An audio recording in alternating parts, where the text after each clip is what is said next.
What's up, YouTube? Look where I'm at. I am back at Prime in Springfield.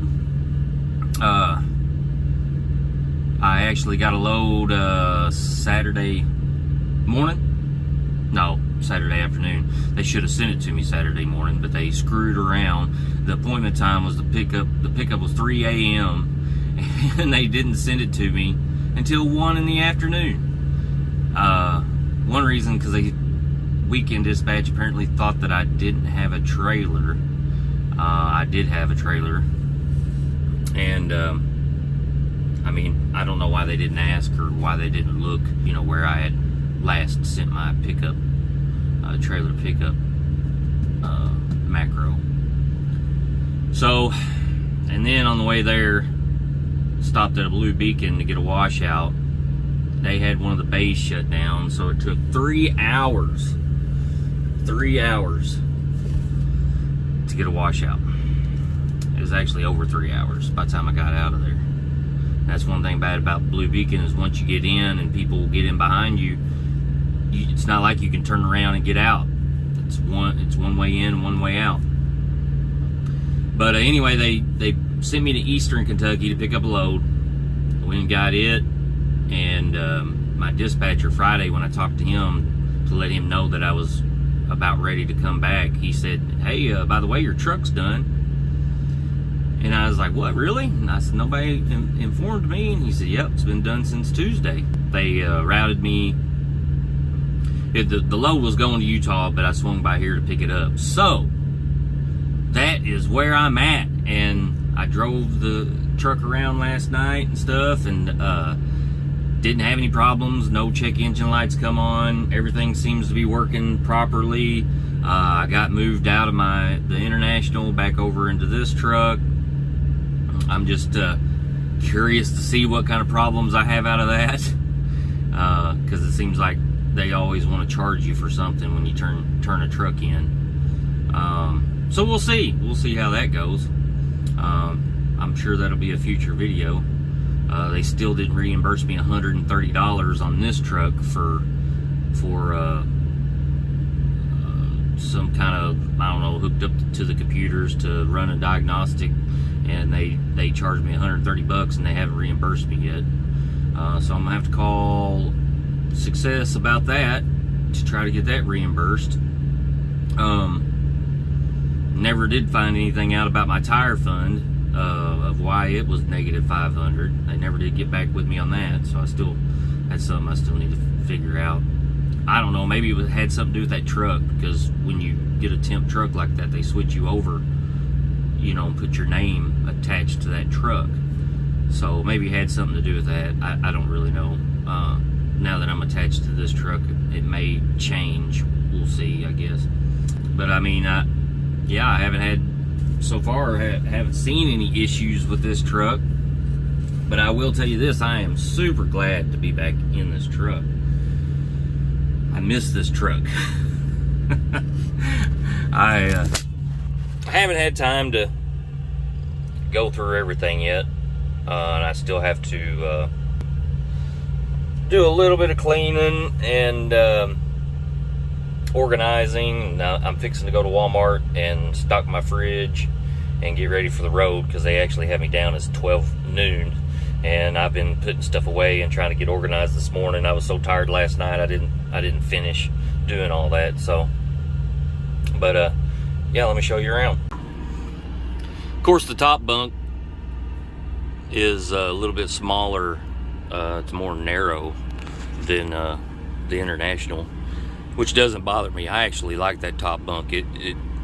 The bottom bunks, and excuse the mess, because like I said, I'm still trying to organize crap, but the bottom bunk is a little more narrow too on these trucks than the International.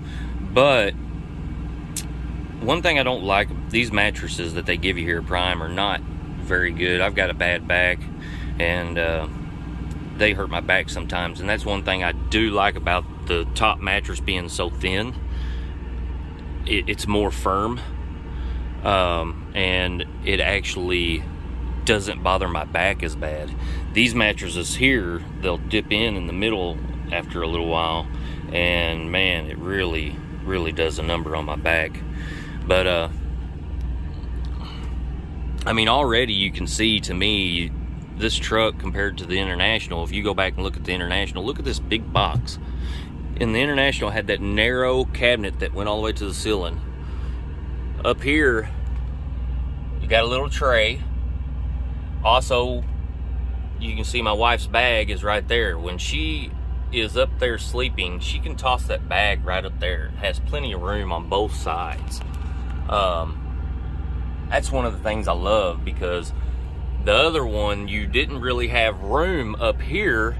There's a little cubby hole in the side, but you didn't have room to stick a whole lot of stuff. And, you know, she can keep a lot of stuff in her bags and just toss the bag up there when she's sleeping at night. Or if you have a trainee, whatever, same thing. You know, if they're up there sleeping, they can just throw their stuff up there and they still have a full bed. I love that about the International. I love that about this Freightliner. And you can see these boxes are huge. I love where the microwave's at, because compared to the International, there was a slot over here where I think the TV would sit, and then over here you would have, you know, you had room for the refrigerator, but you would have had to put your microwave on top of the refrigerator. So that's what I really enjoy about this. And then of course extra storage here, and then my refrigerator. And then another huge box over here. I've got my pants, socks. Right now I have too many pants, because usually I put my pants, socks, and underwear all up in here, and still have a little room to stuff more things if I had to. I've really got too many socks too. You can see I've put my underwear down here for now, but you know, big closet, plenty of room in the closet. A little storage cubby right here in the side. You got your tray down here. You can eat there, put your laptop there while you're sitting on the bed, you know, and nice, you know, have a nice little table to set stuff. And then down here, this is actually where I keep my drinks inside. Under the bunk here on the outside, there's a door, and I bought a toolbox for this truck. I may show you guys that here in a little bit, but I bought a toolbox for this truck, and I put all my tools in there, because I used to keep it in that cubby area under the bunk. But now it's made space, because I take all my tools out of here and put them in my toolbox, and I put all my extra, like waters and stuff in here, and then I keep what I need in, you know, that I do a lot of drinking stuff, so I don't have to keep getting in and out of my truck when I want drinks.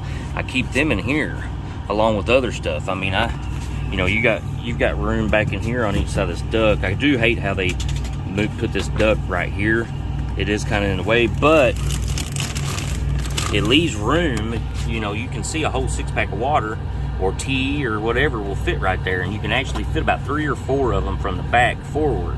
And then, like I said, you can stick other drinks or whatever along the edge there, and then you got this whole front part. So it's actually, you know, way more room than what it looks like. And then of course you got a vent and stuff down here with a filter. But to me, you know, this is about the size of the 2 cabinets that were in the other one, in the International. But the International, you put all your shirts down here, and then you had that whole open space where you put your TV. If you look over here, I've got my TV mounted right there. And you can get different mounts, window mounts and stuff, but I just, you know, I mounted my TV right there, and you know, works out perfect, because if I'm laying back right there and you look up here, you know, it's perfect angle. I didn't like how that they had an opening in the International where you put a TV and then you'd have to lay at that end, and I mean, that was just that much extra space you was losing. And then, if you know, as you can see, you got a little space up there, room up there. Another thing I like about, they just started doing this. I really like this tray. They didn't do that in the other Freightliners, the older ones. I don't know about the 2020s, but I know the 2019s didn't have this. I really like that lip. But also what I like about it is if you wanted to, you could actually mount something to this and around to the edge and bring it up and make it deeper. You know what I mean? Make it, you know, you could probably turn a tote upside down, put a couple screws in it, and cut the top out of it or cut the side out of it and make a little cubby where you can slide stuff in there where it keeps it from falling out when you're driving. Which you can still put small stuff in here. I mean, look how deep that is. Probably nearly I'd say 3 to 4 inches deep. So that's pretty cool that you can fit stuff down in there. I like that they done that. But yeah, I mean, look, you got these two big boxes over here. I mean, these are pretty deep. Look how deep they go. They go back in there a ways. And then you got all that up there, and this is pretty deep. Look, my coffee cup fits down in there. The International had something similar, but not near as much room. And then keep my binder and my paperwork there. And so that's, and then you have these on both sides. And they are also, I mean, look how far my arm is inside there. They're, I mean, way more depth than like the International, because like I said, the International had something similar to this, which had some depth in it. I mean, it was a good storage box. But heck, you got that right there and those two boxes with probably more room than that thing had. And then this up here is way deeper than the one in the International. And the International didn't have these two big boxes. And you can throw stuff up there. You know, if you needed to, you could tape you down a little ledge to hold stuff back in there if you needed to. Get you some little sticky things and put you, you know, get you a little piece of plastic and stick down along that edge, maybe along that other edge on both edges, and you could put stuff up there and it wouldn't slide around. I mean, I've got, look at that vacuum. I've got my vacuum stuck in there along with other stuff. I've got extension cords, I've got chargers, charger cords. I mean, I've got, because it goes back in here, look. I mean, it goes back in there all the way to probably right in here somewhere. So just plenty of space, man. I mean, of course, and then what you got under the bunk, to me is, I wish it had a door on both sides. That's the one negative. That ladder's a negative. I hate how it comes down in the middle. And then I hate that they don't come standard with a door over there on that side, because you always have to lift the bunk to get over there. But look at that big storage area over there.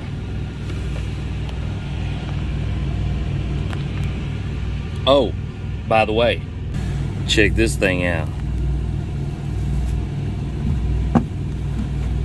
Probably can't see very well. Let's see if I can get it out.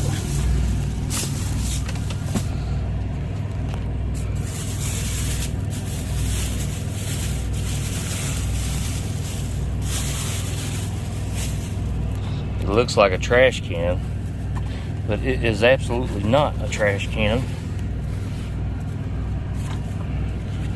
But it folds up to save space. Stick this down in here, hold it open.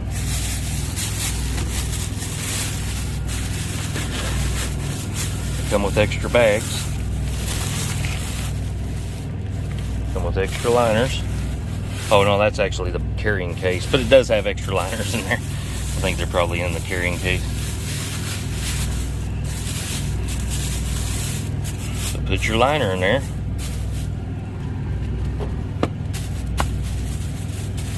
And put your seat on. You got a toilet. Portable toilet. I have been in some predicaments that was not too pleasant. And so my wife got online and she found that. So that's pretty awesome. Because that's the thing is being a truck driver, you're not always in the best of places to be, especially when duty calls. Yeah, you don't have much choice. But then look at all this extra storage, man. That's my printer. I keep extra paperwork in there. Got this, got my binder, an extra binder. And look, I still have room down in here. There's that cooler I showed you guys in one of my videos. Still got stuff in there. I need to throw that away. Wipe that out. But yeah, we got a hot plate over there.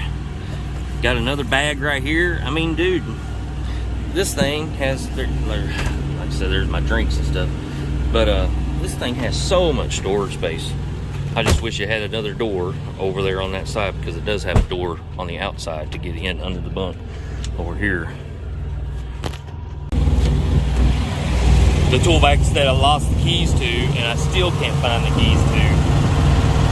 So I'm gonna have to drill that out, I guess. Either that, a guy told me I could take and wedge right here, and it would bend the latch inside there, and you could get it open that way. But I may have to do that.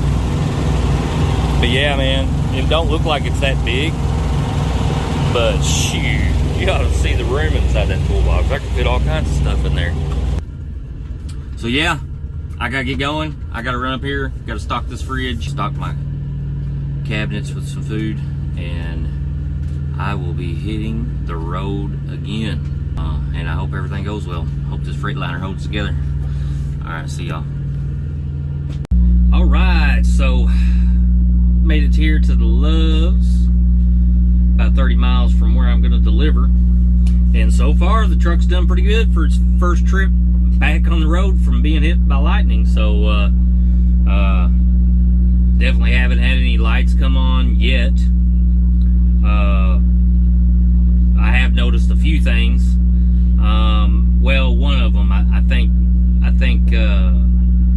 either me or my wife or something hit the switch, because I noticed my power inverter had shut off last night, and I just happened to see it, luckily, before things got too warm in the fridge, because we just stocked the fridge. So I caught it, I think, just in time, because everything still felt pretty cold to the touch. I mean, it wasn't cold. I could tell it had lost some temperature, but it wasn't bad yet. So, but it's stayed on all day today, so I think that was by accident.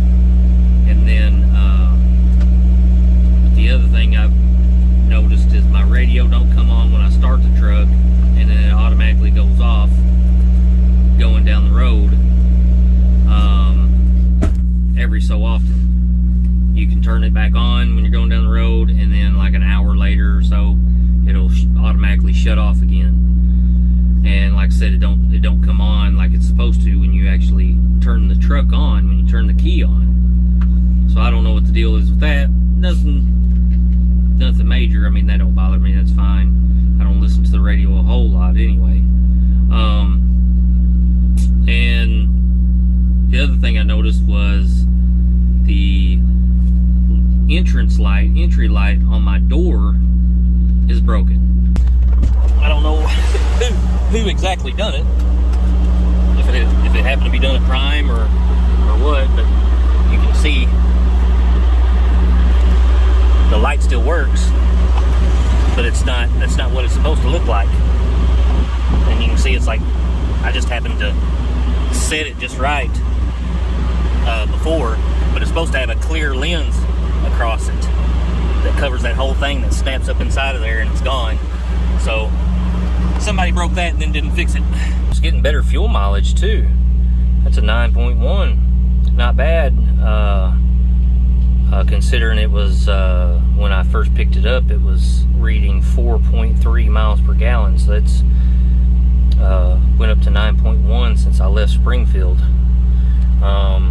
When I first leased onto this truck, man, I was really struggling to get it to get, you know, somewhere between 8.3 and 8.5 miles to the gallon. But I know this load's not real heavy. It's like 27,000 pounds in the box, but still, you know, that's still better than what it was getting before. Now I don't know what changed, because they had to change a few computers out, so I don't know if, I mean, who knows, man, it could be misreading. I don't always trust the information these electronics give out sometimes. I know one thing, I've yet to have a truck match what Prime's readings are, because they send you readings every Tuesday of what your mile per gallon is, and I've not once had my truck and their readings match. I have had once or twice where it came fairly close, but yeah, they've never matched, and most of the time they're usually off a little ways. But let's see, right here, this is new to me. 2019 didn't have it, but whenever I first leased onto this truck, when you go into it, it says constant speed. I don't remember it ever saying constant speed. It had two settings. It had the smooth throttle use. It did have that before. That constant speed's new. Before it was smooth throttle use and smooth braking, I believe is what it was. Well, the smooth braking is gone. Now it shows constant speed, smooth throttle use, and then you can keep going down, but it just keeps saying constant speed all the way down. You can see that little blue square moving down, and it says the same thing all the way down. And then when I go all the way down, look, I can't go all the way back up without shutting the truck off. I have to shut the truck off and restart it. Oh, and the volume keys here on my steering wheel, they're not working with the radio. Radio's not coming on when I turn the truck on. That light's broken on the door. That is something weird on the dash. It's not showing the braking thing, and it's showing the constant speed all the way down. I don't understand that. And then my volume keys. That's the only things that I've found that's not really up to par.